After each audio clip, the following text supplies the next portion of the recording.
Elle marchait devant lui, avec Mr. Bartell D'Arcy, ses chaussures dans un paquet brun niché sous un bras, et ses mains relevant sa jupe pour éviter la gadoue. Elle n'avait plus aucune grâce dans son attitude, mais les yeux de Gabriel brillaient toujours de bonheur. Le sang lui battait dans les veines, et les pensées se bousculaient dans son cerveau, fières, joyeuses, tendres, audacieuses.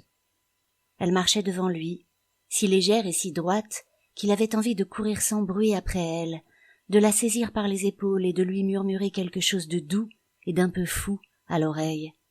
Elle lui paraissait si fragile qu'il désirait la protéger de quelque chose, puis se retrouver seul avec elle. Des moments de leur vie secrète ensemble jaillissaient dans sa mémoire comme des étoiles. Une enveloppe violette traînait à côté de sa tasse de petit déjeuner, et il la caressait de la main. Des oiseaux gazouillaient dans le lierre, et la dentelle ensoleillée du rideau chatoyait sur le sol. Il ne pouvait pas manger, tant le bonheur le submergeait. Il se tenait sur le quai bondé et il glissait un billet à l'intérieur de la paume chaude de son gant. Il se tenait avec elle dans le froid, regardant à travers une fenêtre grillagée un homme fabriquant des bouteilles dans un fourneau rugissant. Il faisait très froid, son visage parfumé dans l'air glacial était tout près du sien, et soudain il lançait à l'homme au fourneau. « Le feu est-il chaud, monsieur ?» Mais l'homme ne pouvait pas l'entendre à cause du bruit du four. C'était tout aussi bien, il aurait pu répondre brutalement.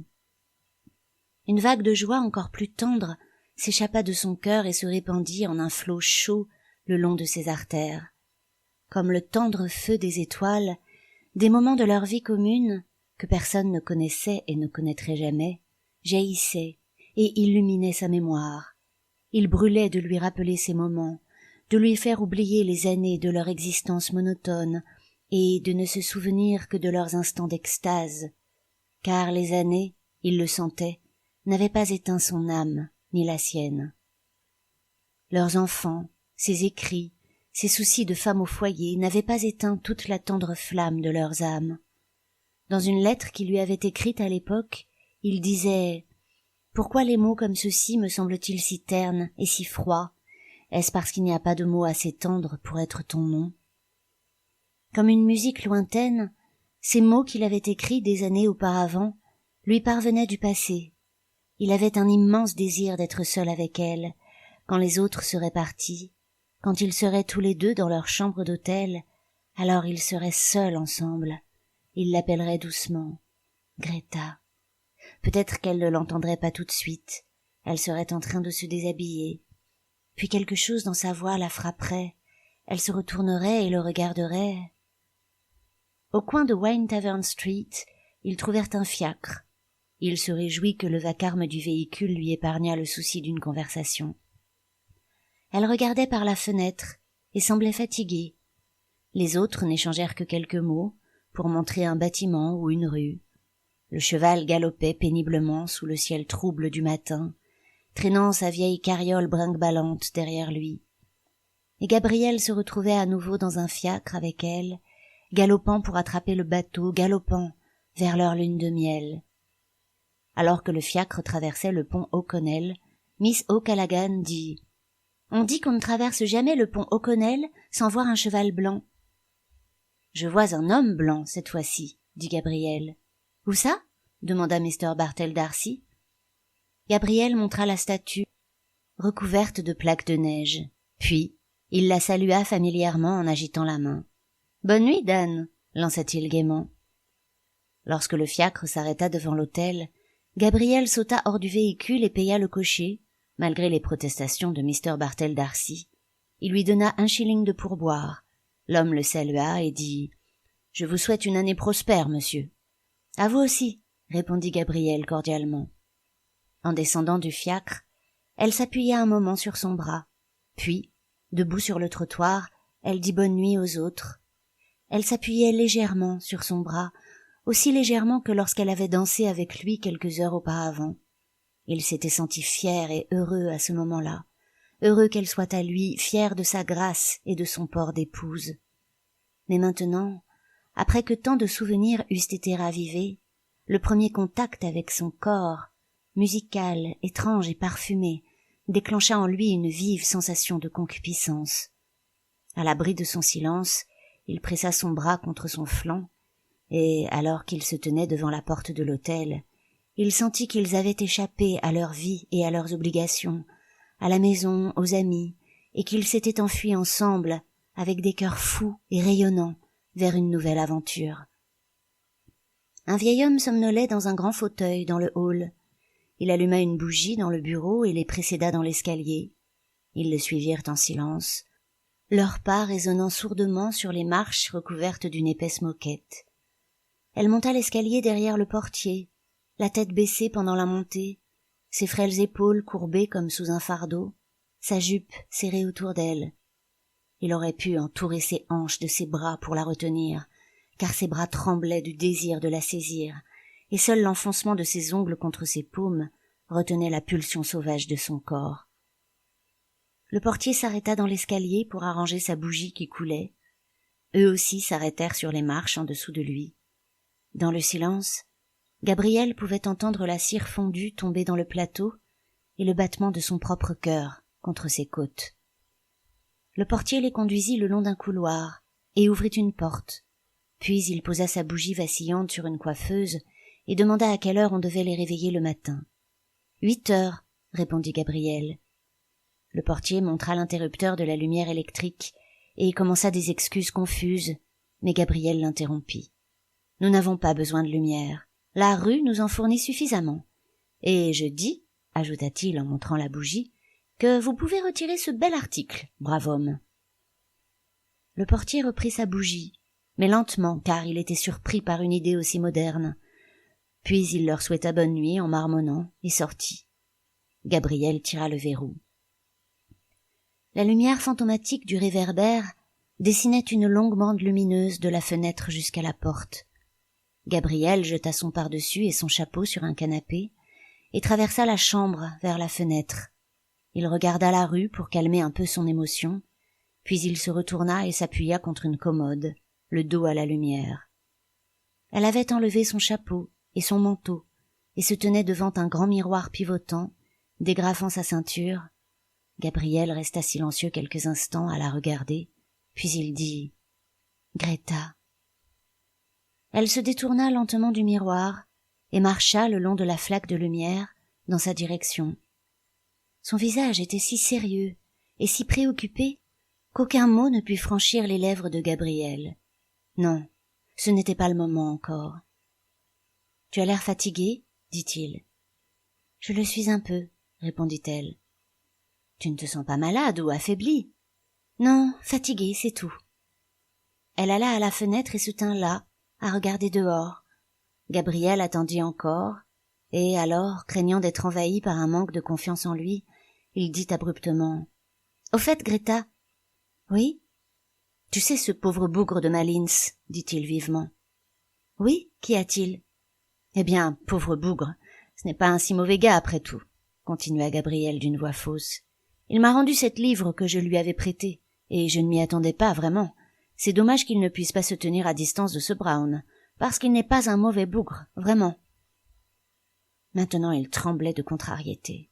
Pourquoi semblait-elle si absente? Il ne savait pas par où commencer. Était-elle contrariée aussi par quelque chose? Si seulement elle se tournait vers lui ou venait à lui de son plein gré, la prendre, dans l'état où elle se trouvait, serait brutal. Non, il devait d'abord voir de l'ardeur dans ses yeux. Il brûlait de devenir le maître de son étrange humeur. « Quand lui as-tu prêté la livre ?» demanda-t-elle après une pause. Gabriel se retint d'exploser en imprécations brutales contre cet imbécile de Malins et sa livre. Il avait envie de laisser son âme s'écrier, d'écraser son corps contre le sien, de la dominer. Mais il dit « Oh, à Noël, lorsqu'il a ouvert son petit magasin de cartes de vœux sur Henry Street. » Il était dans un tel état de rage et de désir qu'il ne l'entendit pas revenir de la fenêtre.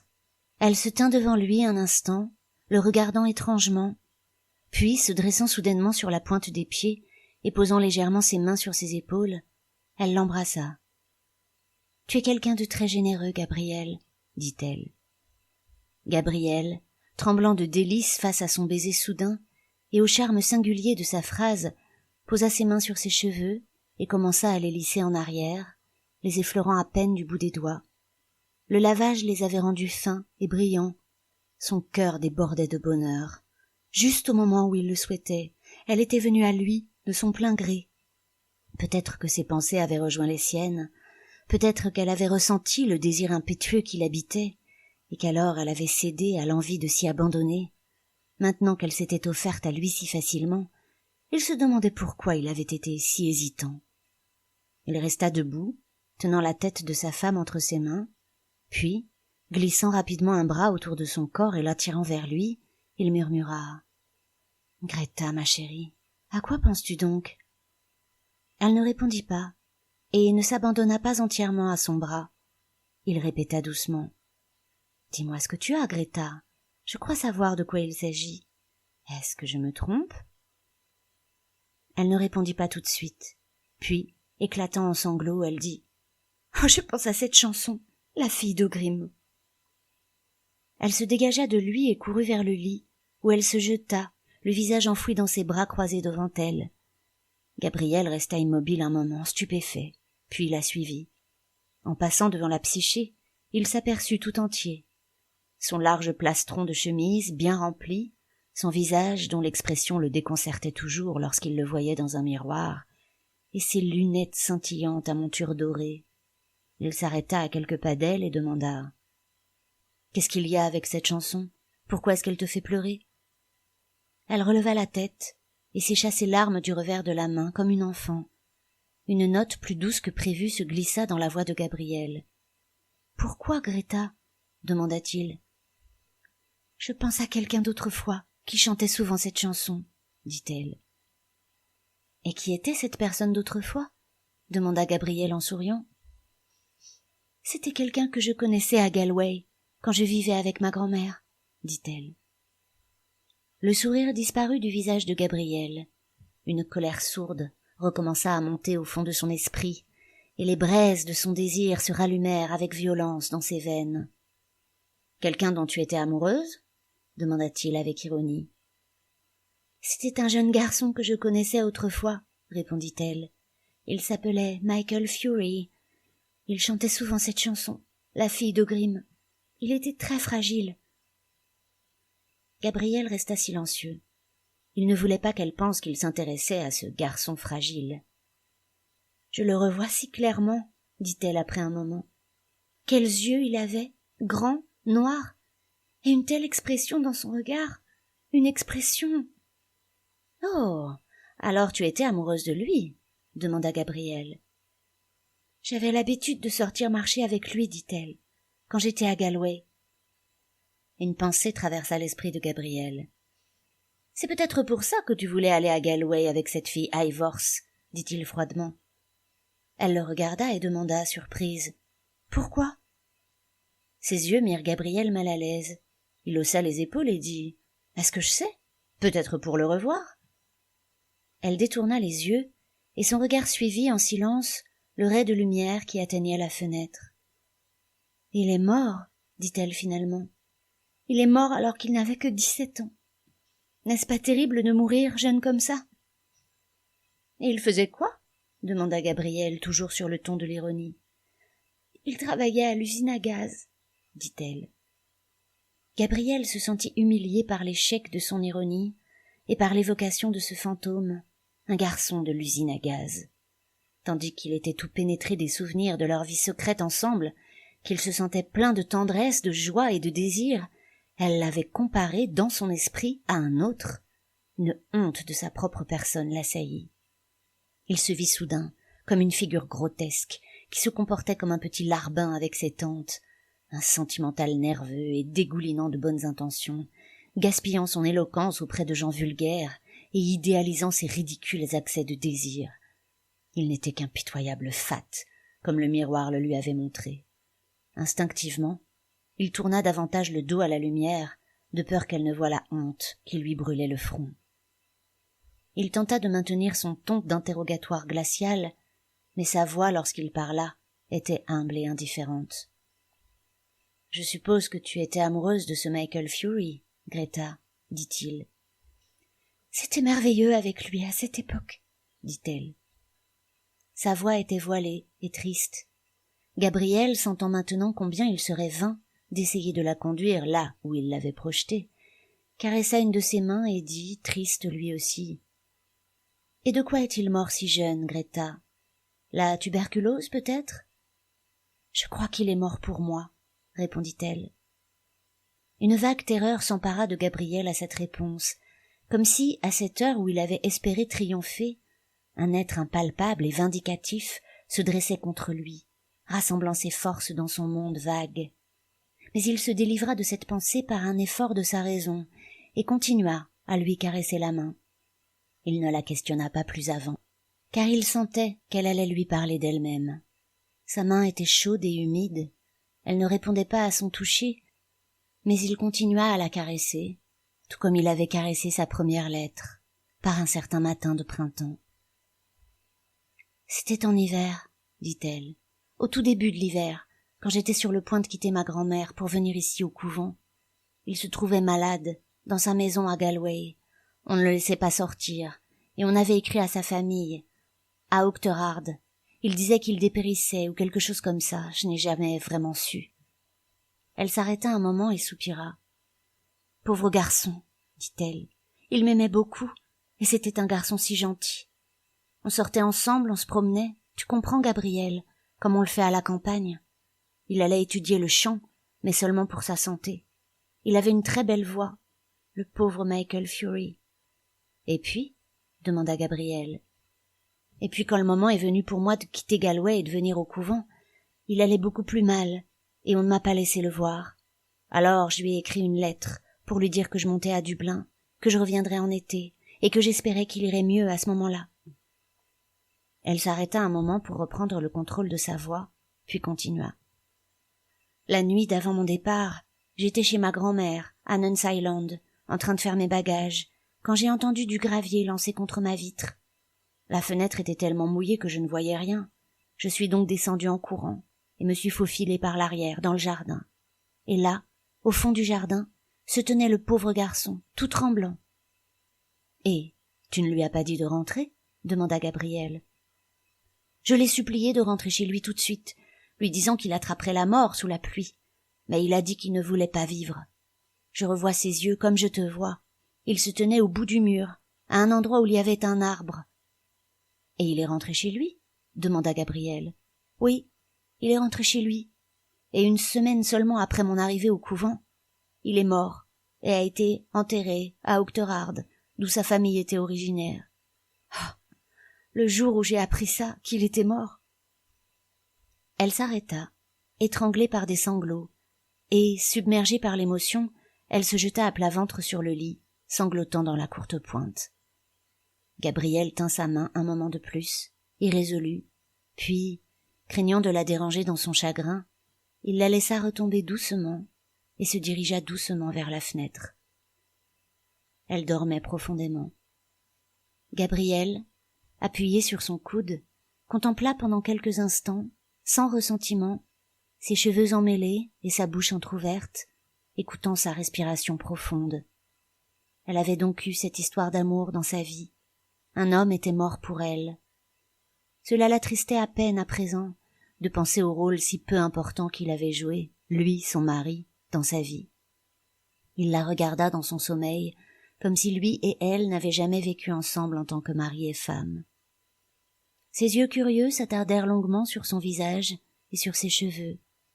En pensant à ce qu'elle devait avoir été à cette époque, au printemps de sa beauté juvénile, il se sentit envahi par une sorte de pitié pour elle, étrange et amicale. Il n'osait pas s'avouer, même à lui-même, que le visage de Greta avait cessé d'être beau, mais il savait que ce n'était plus le visage pour lequel Michael Fury avait bravé la mort.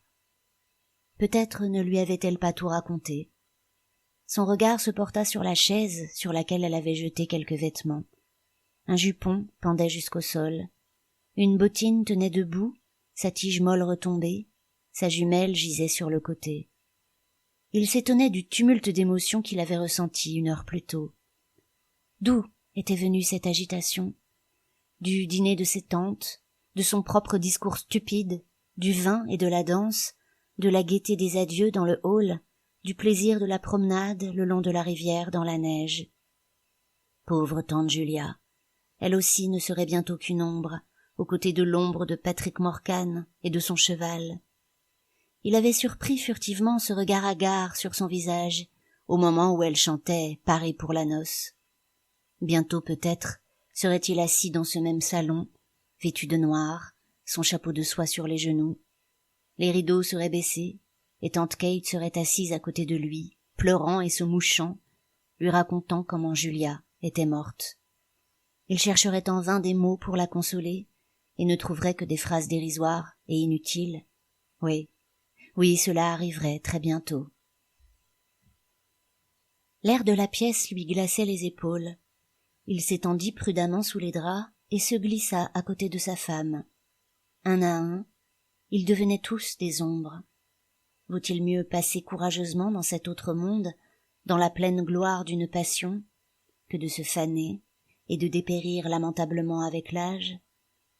Il pensa à la femme qui dormait à ses côtés, et qui avait enfermé dans son cœur pendant tant d'années l'image des yeux de son amant lorsqu'il lui avait dit qu'il ne voulait pas vivre.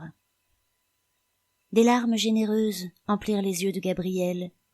Il n'avait jamais ressenti cela pour aucune femme, mais il comprenait que ce sentiment devait être de l'amour. Les larmes s'épaissirent dans ses yeux, et dans la pénombre, il s'imagina apercevoir la silhouette d'un jeune homme debout sous un arbre ruisselant. D'autres formes étaient toutes proches. Son âme s'était approchée de cette région où demeurent les vastes légions des morts. Il était conscient, sans pouvoir toutefois l'appréhender, de leur existence imprévisible et vacillante.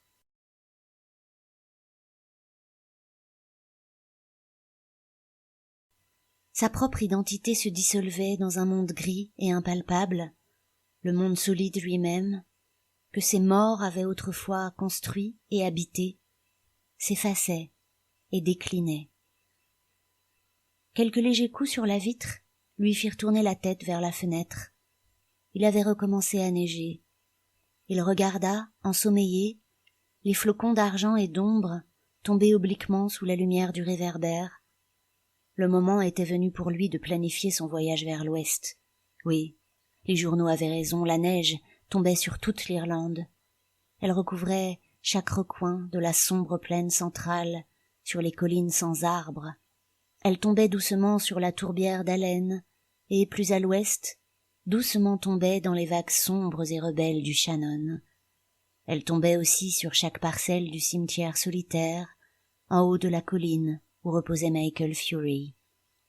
Elle s'amoncelait sur les croix et les pierres tombales tordues, sur les barreaux de la petite grille, sur les arbustes dénudés.